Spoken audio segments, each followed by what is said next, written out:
hari ini diakui kan katanya sekarang ini ada gerakan atau membocorkan papers dari mafia alutsista sakit hati. Berarti diakui oleh mafia kemarin nggak ngaku katanya.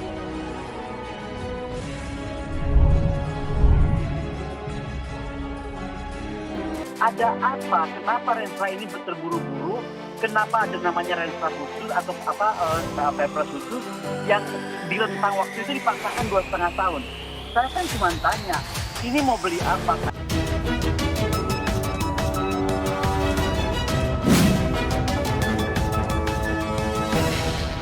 Yayasan tidak boleh bergerak di dalam persenjataan. Potensi melabrak undang-undang monopoli. Karena kalau lihat website-nya, semua dia mau bikin. Darat, laut, udara, cyber. Kita nggak boleh jor-joran dan kita harus awasi. Dan nggak boleh berlindung di balik kerahasiaan. Anggaran itu bukan rahasia karena rakyat yang dibayar. Faktor rahasia negara ini apa? Harus dibedakan nih. Kita bicara rahasia negara, rahasia Kementerian Pertahanan, atau rahasia PT Gerindra. Kita biasa berpikir sistem, kita akan tahu nih ada kaitan satu dengan lain. Kan nggak mungkin kalau nggak ada kepentingannya.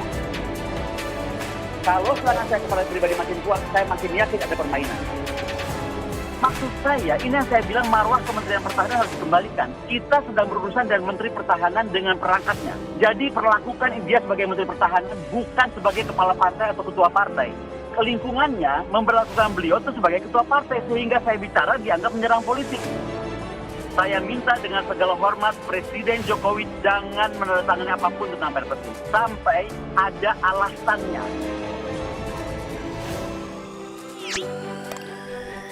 Jangan lupa untuk subscribe dan nyalakan lonceng notifikasinya. Jangan sampai terulang bisnis militer mirip gaya Orde Baru. Kenapa saya bawel soal ini? Karena saya merasa jika ini tidak akan mengenai dampaknya kepada Presiden. Tadinya saya mau bicara ini secara pribadi kepada Pak Prabowo. Tapi begitu dibatalkan meeting 2 kali, lalu dikeluarkan rilis dianggap saya bohong soal PT TNI. Dan sekarang saya pengen tahu tuh yang bilang bohong itu siapa? Praktik pengadaan alat utama sistem senjata atau alutsista terus mengundang kegusaran. Bagaimana tidak, PT Teknologi Militer Indonesia sebagai operator terafiliasi dengan Kementerian Pertahanan, yang mana perusahaan di sektor pertahanan itu baru didirikan oleh Yayasan Pengembang Potensi Sumber Daya Pertahanan, yang sebelumnya bernama Yayasan Kesejahteraan Pendidikan dan Perumahan atau YKPP. Sebagai masyarakat kita patut khawatir, sistem ini terlihat mirip dengan bisnis militer pada masa Orde Baru yang syarat potensi bancakan serta operasional perusahaan tersebut syarat akan konflik kepentingan, di mana 4 komisaris PT TMI merupakan pengurus Partai Gerindra yang diketuai Menteri Pertahanan Prabowo Subianto. Tetapi bukan begini caranya. Adalah saya sebagai rakyat, sebagai akademisi ingin bertanya kepada beliau, ada apa? Kenapa Renstra ini terburu-buru? Kenapa ada namanya Renstra khusus atau Perpres khusus yang di rentang waktu itu dipaksakan 2,5 tahun? Saya kan cuma tanya, ini mau beli apa? Diketahui, salah satu petingginya ialah Glenny Kairupan yang menjabat sebagai komisaris utama TNI yang disebut-sebut sebagai sahabat dekat Prabowo sejak masuk Akabri tahun 1970 sekaligus petinggi Badan Pemenangan Nasional Prabowo Sandi pada Pilpres 2019 lalu dan Dewan Pembina Partai Gerindra. Jangan pernah mau kita dibohongi, berlindung di balik kerahasiaan negara. Apakah 2024 berhubungan dengan Pilpres? Boleh dong kalau kita bertanya, namanya juga nanya gitu. Dan jawabnya santai aja, gak usah pakai marah, apalagi pakai gurih. Direktur Imparsial Al-Arad mengungkapkan kondisi itu mirip dengan pengadaan alutsista pada masa Orde Baru. Pada era Soeharto tahun 1966 hingga 1998, militer memiliki puluhan yayasan yang sahamnya dimiliki oleh 55 perusahaan. Semua perusahaan terafiliasi dengan pejabat TNI. Yang saya khawatirkan cuma satu, sejak kapan undang-undang yayasan itu boleh mengadakan alat senjata? Namun setelah Orba tumbang, pemerintah mereformasi TNI lewat Undang-Undang Nomor 34 Tahun 2004 tentang TNI yang mengharamkan prajurit berbisnis. Undang-undang ini juga mengamanatkan pengambil alihan aktivitas bisnis tentara era Orde Baru. Saat ini, tentara memang tak bisa berbisnis. Namun kenyataannya sejumlah purnawirawan TNI justru ditempatkan sebagai pengurus Yayasan Perumahan Milik Pertahanan. Lembaga nirlaba ini kemudian mendirikan anak perusahaan. Ada 2 perusahaan di bawah Yayasan Kesejahteraan Pendidikan dan Perumahan atau YKPP, yakni PT Teknologi Militer Indonesia dan PT Agro Industri Nasional atau Agrinas. sekarang kita pakai logik aja lah. Bagaimana angka keluar dengan demikian rigid, kemudian bendanya belum ada gitu. Itu sih kebohongan publik. Please ya, rakyat Indonesia tuh nggak bodoh-bodoh banget gitu loh. Jadi jangan insult our intelligence gitu. Kalau mau bohong tuh yang cantik dikit lah gitu.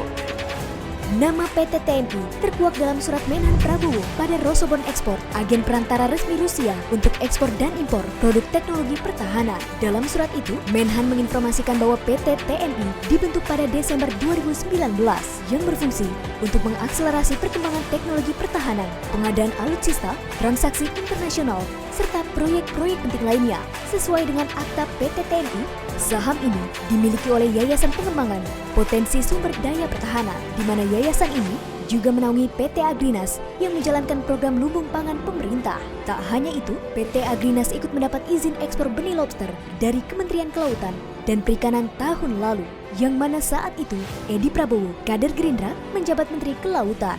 Nyatanya, penunjukan eksportir ini syarat persoalan, dari dugaan persaingan eksportir yang tidak sehat hingga perkara suap yang akhirnya menjerat Edi Prabowo.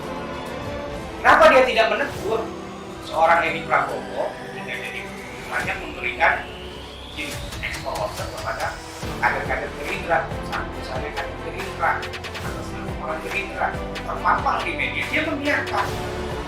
Masalah tak hanya pada potensi gurita bisnis Kemhan tersebut. Pemilihan pengurus yayasan maupun kedua perusahaan milik yayasan ini syarat akan nepotisme dengan dasar kepentingan golongan. Karena ditemukan para pensiunan tentara sekaligus kader Gerindra mengisi posisi strategis kedua perusahaan milik yayasan.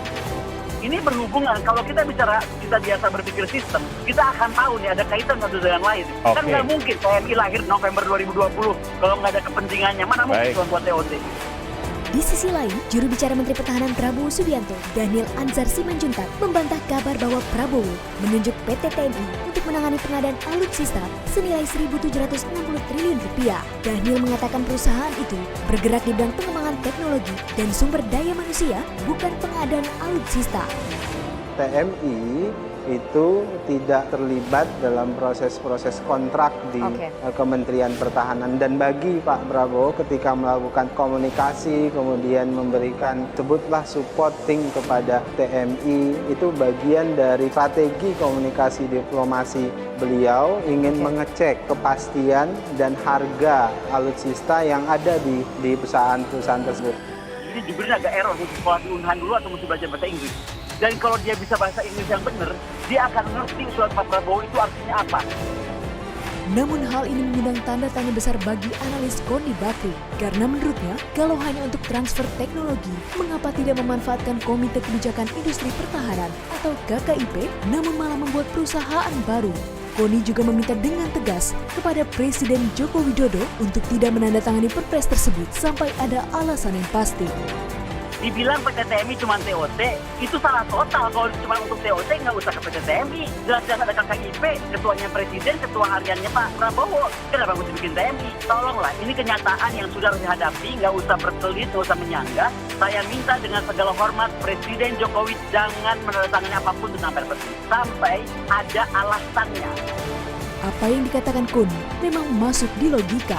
Mengapa? Karena perusahaan pemerintah memiliki pertanggungjawaban yang jelas dibanding korporasi swasta. Hal ini juga dapat menghindari terjadinya penyelewengan dana seperti yang terjadi di masa Orba. Jangan sampai perusahaan-perusahaan menjadi sapi perah pihak-pihak tertentu karena minimnya keterbukaan. Persoalan ini bisa semakin pelik jika fungsi kontrol DPR tidak berjalan dengan baik. Selain itu, dalih kerahasiaan sektor pertahanan dapat dijadikan tameng sehingga membuat transparansi dan akuntabilitas menjadi sulit.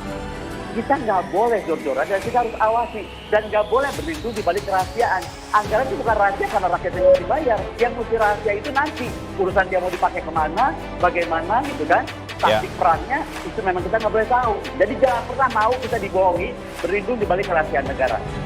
Kejanggalan hadirnya PT TNI di tubuh Kementerian Pertahanan hingga rencana anggaran modernisasi alutsista yang mencapai 1.760 triliun rupiah yang harus dihabiskan di tahun 2024 tidak dapat dipisahkan karena dalam surat Prabowo disebutkan PT TNI wajib melakukan akuisisi alutsista TNI. Bergerak di bidang salah satunya acquisition pertahanan, yaitu pengadaan. Ini yang saya pertanyakan, ini juga melanggar undang-undang. Jadi jangan dipisahkan antara 1.760 triliun dengan lahirnya PT TNI.